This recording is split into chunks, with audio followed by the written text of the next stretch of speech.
Let the 5,000-mile border between Canada and the United States stand as a symbol for the future, Reagan said upon signing a 1988 free trade pact with America's northern neighbor.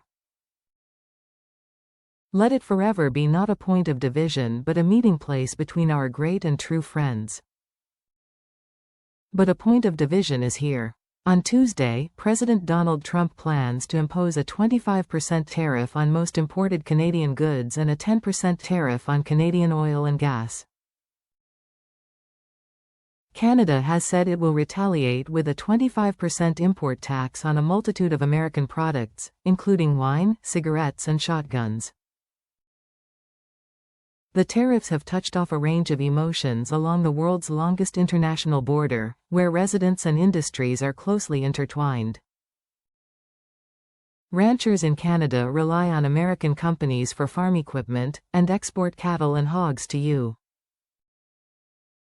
meat processors. U.S. consumers enjoy thousands of gallons of Canadian maple syrup each year. Canadian dogs and cats dine on U.S.-made pet food. The trade dispute will have far-reaching spillover effects, from price increases and paperwork backlogs to longer wait times at the U.S. Canada border for both people and products, said Lori Troutman, director of the Border Policy Research Institute at Western Washington University. These industries on both sides are built up out of a cross-border relationship, and disruptions will play out on both sides, Troutman said. Even the threat of tariffs may have already caused irreparable harm, she said. Canadian Prime Minister Justin Trudeau has urged Canadians to buy Canadian products and vacation at home. The Associated Press wanted to know what residents and businesses were thinking along the border that Reagan vowed would remain unburdened by an invisible barrier of economic suspicion and fear. Here's what they said. People flocked from the boomtown of Skagway, Alaska, to Canada's Yukon in search of riches during the Klondike Gold Rush of the late 1890s, following routes that Indigenous tribes long used for trade.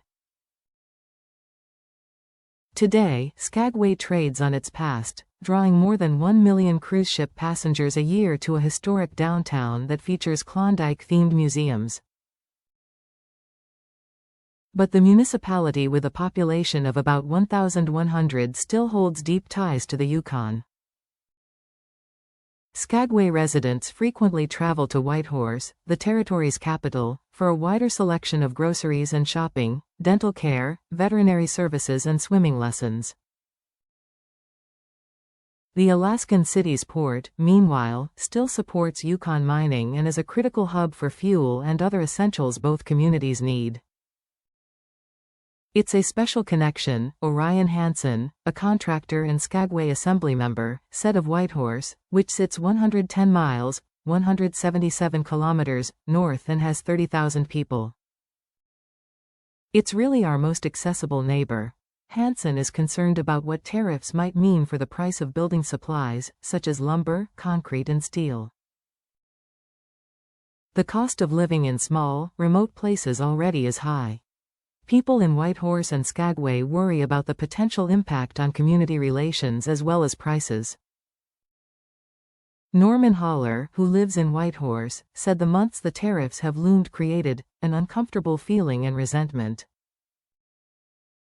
If the threat becomes reality, Haller said he would probably still visit Alaska border towns but not other parts of the United States.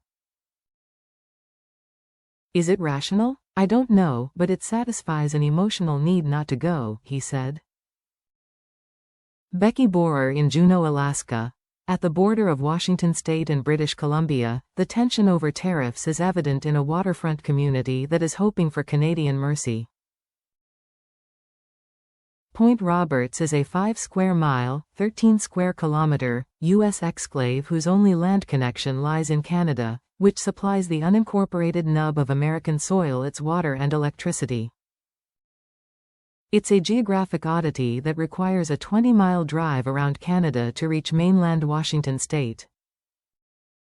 Local real estate agent Wayne Lyle, who like many of his neighbors has dual U.S.-Canadian citizenship, said some of Point Roberts' roughly 1,000 residents are signing a petition pleading with British Columbia's premier for an exemption to whatever retaliatory tariffs Canada may institute.